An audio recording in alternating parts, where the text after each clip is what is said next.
AEW Dynamite was in Cincinnati last night as the company continues to build towards their Grand Slam Dynamite next week at Arthur Ashe Stadium in New York City.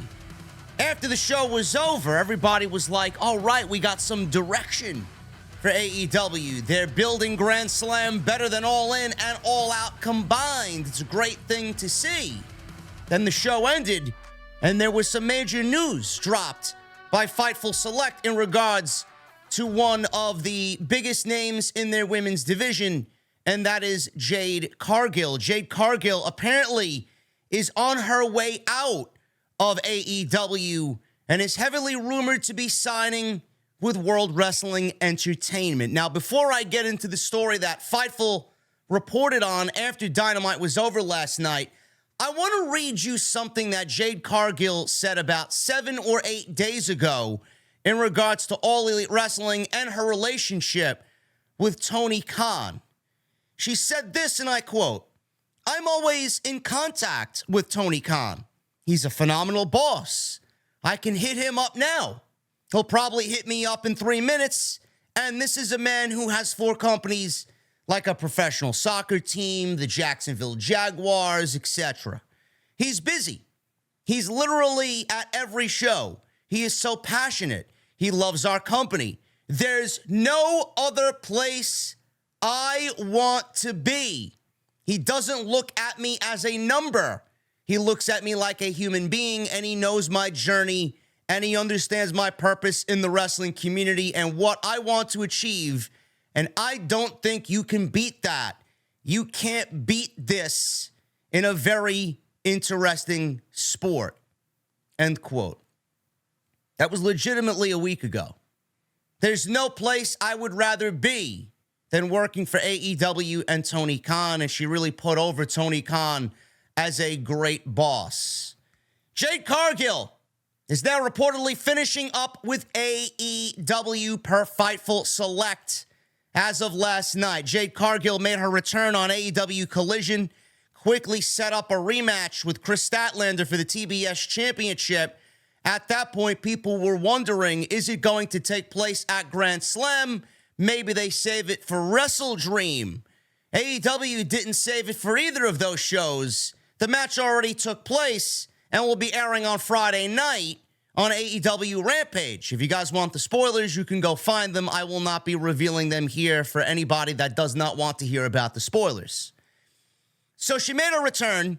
They set the match up. Soon as I figured that out and found that out, I'm like, her contract's got to be up relatively soon if they're not saving it for Grand Slam or they're not saving it for Wrestle Dream. Now we're told, says Fightful, as of last week, Cargill was brought back to Collision in order to wrap up her situation with Chris Statlander and put Statlander over clean. Fightful has spoken to sources within both AEW and WWE that believe she is headed to World Wrestling Entertainment. We should specify, says Fightful, that we haven't heard of an official offer being made. As is always the case, things can change in the world of pro wrestling, including a situation like this. PW Insider reported legitimately as of this afternoon, the belief is that her current AEW deal expires as soon as this week. And while there were discussions with Cargill about staying, nothing new was ever agreed to. End quote. Cargill doesn't have any other AEW appearances lined up after Friday night's Rampage. Once her deal expires, she would then be free to sign elsewhere. The wide rumor within the rosters of both WWE and AEW is that Cargill will be wrapping up with AEW and headed to Stamford, Connecticut. Fightful says they will update as soon as they get more information. You know, I got a couple of theories. I got a couple of things rattling around in my head in regards to this situation. No, I'm not a Jade Cargill fan. No, I don't think this is a big deal for AEW. I don't think this is a tremendous loss for AEW. Now, the one thing that I'm thinking about is what I already stated. The fact that they're not doing Wrestle Dream or Grand Slam for Jade and Chris Statlander to have it be on a bigger stage is very telling. So the fact that it's happening on Rampage, they seem to know that she's on her way out, and it's more likely an indication that she's not staying there and has not agreed to anything negotiation-wise as far as a contract is concerned. Let me go back to what I said about it not being a big deal. Everybody's going to make this a big deal. The fans of WWE are going to claim victory over AEW. We stole another one. Triple H and Vince McMahon and WWE snagged another one, right? Why is it a big deal for AEW to lose Jade Cargill? Does anybody genuinely care? I'm asking seriously. Does anybody genuinely care about AEW losing Jade Cargill? What has she done for the women's division that is so great, that is transcending, that is groundbreaking? What has she done for the women's division? Jade Cargill's got all the talent in the world. She is a physical specimen. She looks unbelievable.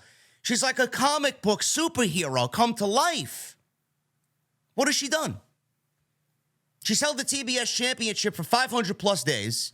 They basically created that championship for her to make her a bigger name, to keep her away from the AEW main women's title, because they knew at that time she wasn't ready, but they saw that she was a star. She had star potential.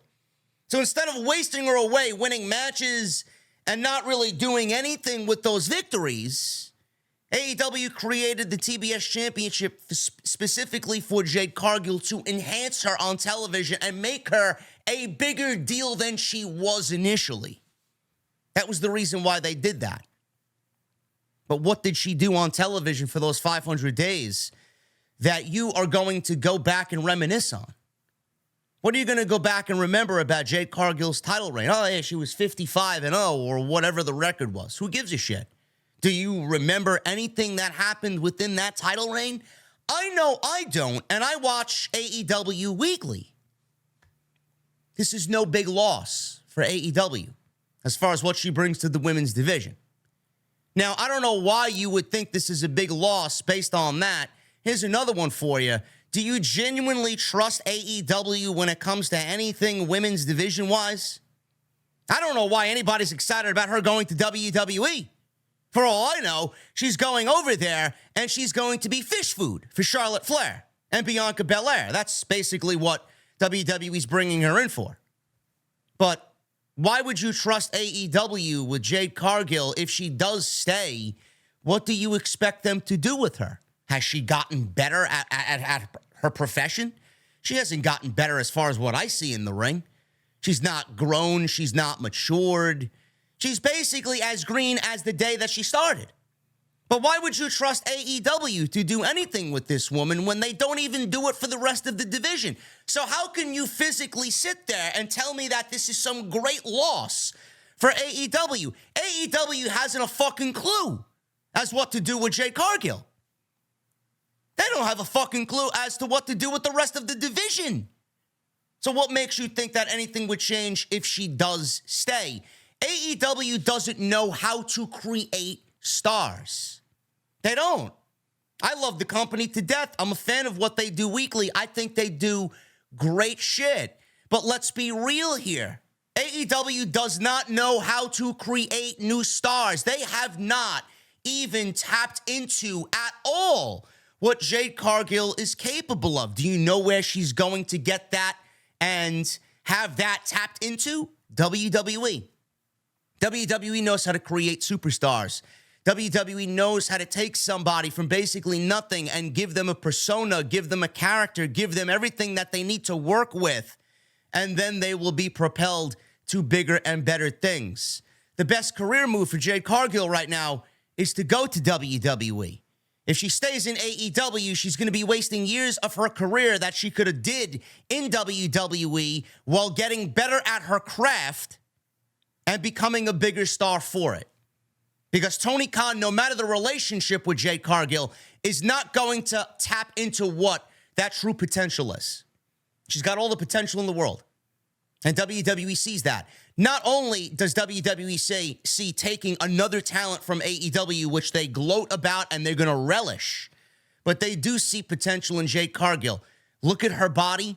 Look at her entire package, look at the future prospect that is Jade Cargill. I mean, I already envision WWE signing her and putting her on graphics and having her star in movies and whatever else. I mean, she looks basically like she could fit into the Marvel universe and become a new character there. I mean, just based on that, the idea of Jade Cargill going to WWE is exciting for her in that aspect. Movie roles, television roles, and everything else that comes with being a WWE superstar. That is what's awaiting her over there. I don't think she's going to get that in AEW. They don't know how to tap into that. And no matter how much of an AEW fan you are, you know that's the fucking facts. They don't tap into the potential of their superstars. They don't know how to create superstars. They take from a WWE and they're already established. They'll take from the indies and then they won't do anything with those talents. Rarely do you see AEW changing anything from the indie talent that was to when they join AEW. I mean, the best move here is for her to go to WWE. Now, I don't think this is some great loss. You may think that this is a great loss. I just gave you every fucking reason why it's not a great loss. And believe it or not, with AEW losing Jade Cargill, it's more and more likely that Mercedes Moné is coming into AEW. And if that's the case, that's a trade I'm willing to make because you're going to take an established star in Mercedes. What they're going to do to enhance Mercedes, that remains to be seen. But Mercedes is good enough that she's going to enhance herself and she's going to get over and make AEW look better for it. AEW is not going to make Mercedes look better. And that's the problem here. AEW is not going to make Jade look better. Jade is going to go to WWE and they're going to make her look better. And there's going to be a return on that investment there. So this is a trade or an upgrade that I'm very willing to make. But to sit there and hear people say that AEW is having some great loss here by losing Jade Cargill, who gives a shit? Genuinely, who cares? Nothing is going to matter when she goes to WWE. It will be no loss for AEW. Now, I see a lot of people saying that she should automatically go to the main roster. Charlotte Flair, Bianca Belair, Rhea Ripley, and all these other dream matches that people are conjuring in their head. Jade Cargill is as green as fucking grass. She should absolutely spend 6 months to a year on NXT, becoming the biggest star in that division. There are matches for her there that could very well get her ready for where she needs to be. Roxanne Perez, working with Tiffany Stratton, Cora Jade. When Nikita Lyons comes back, that could be an intriguing matchup. And then you got the obvious. And this is where I'm going to take my tinfoil cap and put it on. Did WWE put the NXT Women's Championship on Becky Lynch, which I think is a terrible idea? I'll get to that at some point this week.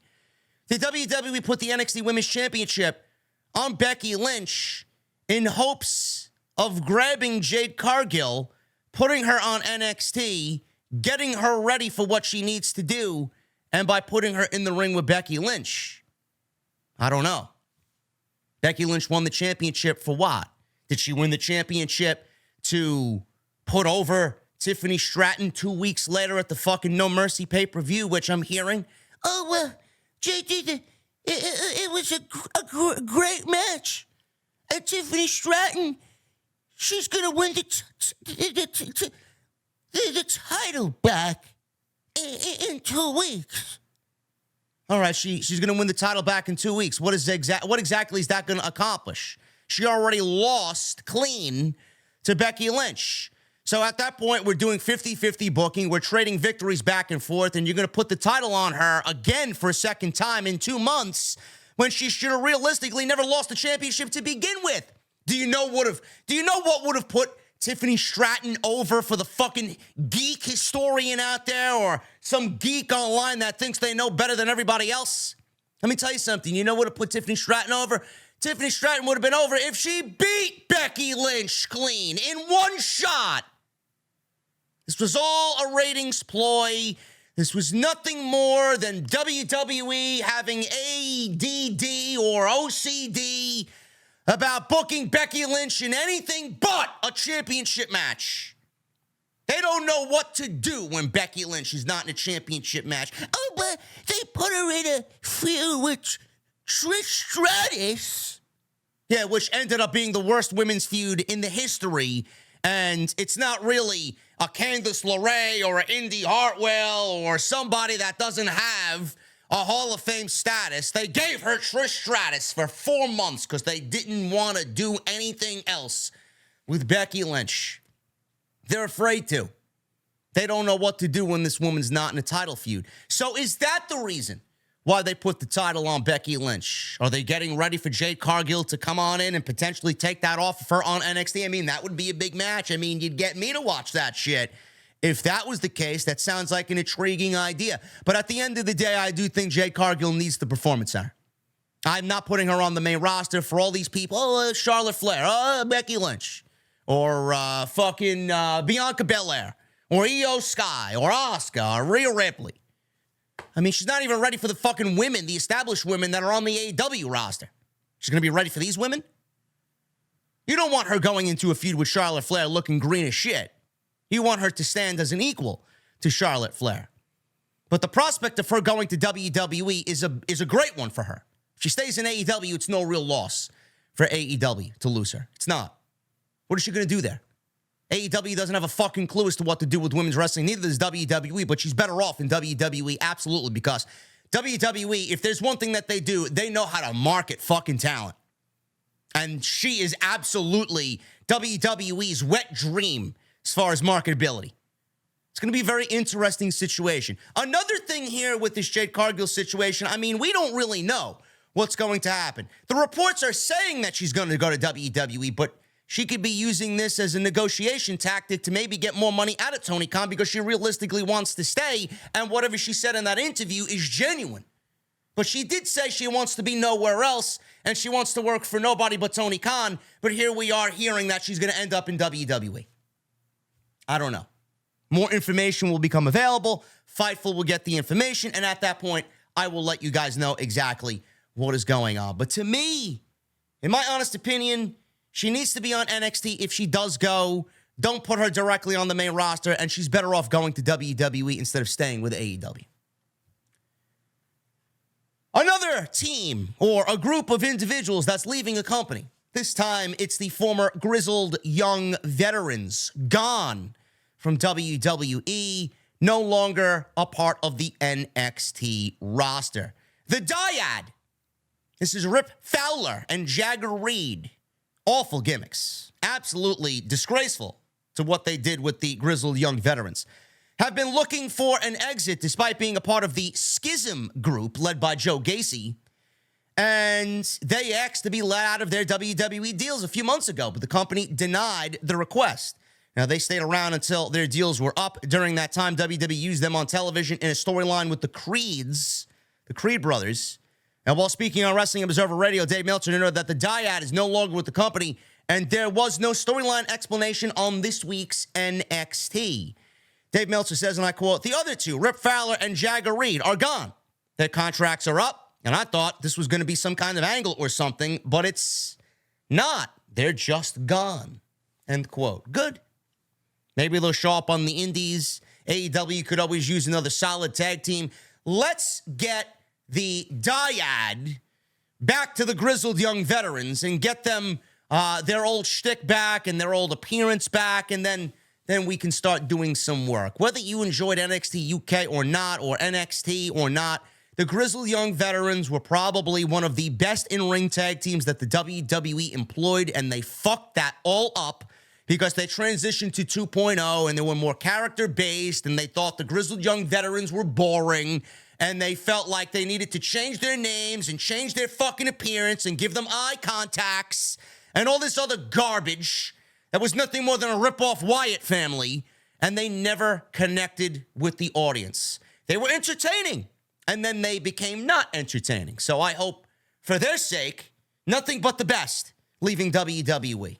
Again, the Dyad and Schism were some of the worst aspects of NXT television. So again, no real loss there. In fact, I think that's a positive for NXT, and a huge positive that they are now away from this fucking stupid bullshit. So I wish them nothing but the best. And Matt Riddle. Matt Riddle got himself into some hot water at New York's JFK Airport after an incident where he cried sexual harassment on Sunday, an accusation that he made on Instagram. He missed Monday night's Raw, and everybody was wondering, was Matt Riddle punished? The Port Authority officers received a call last week about a disorderly person who was deplaning.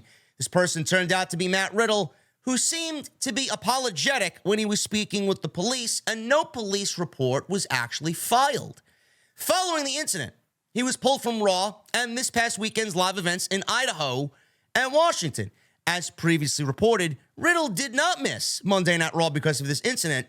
He missed Raw because he was dealing with a double ear infection and bronchitis.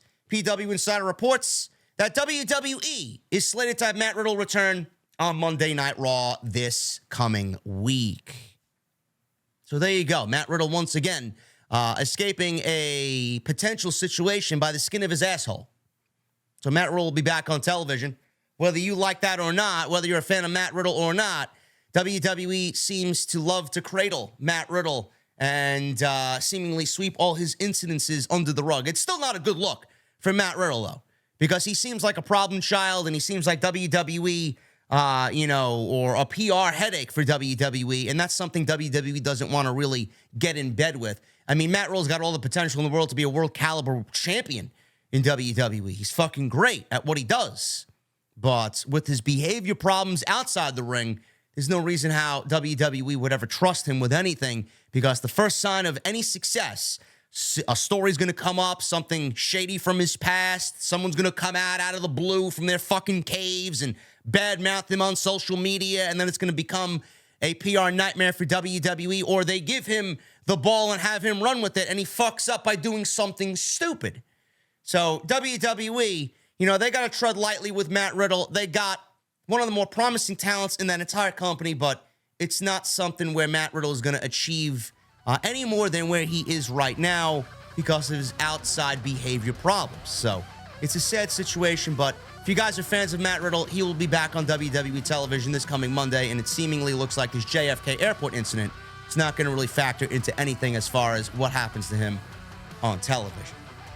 Guys, thank you so very much. Hopefully you enjoyed this extra. If you did, I'd love to know what you guys think of Jade Cargill and the Jade Cargill situation down below.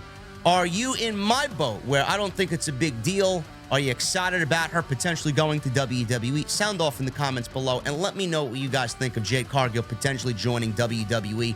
And if you also think that she should stay with NXT for the first 6 to 12 months or make the jump right to the main roster.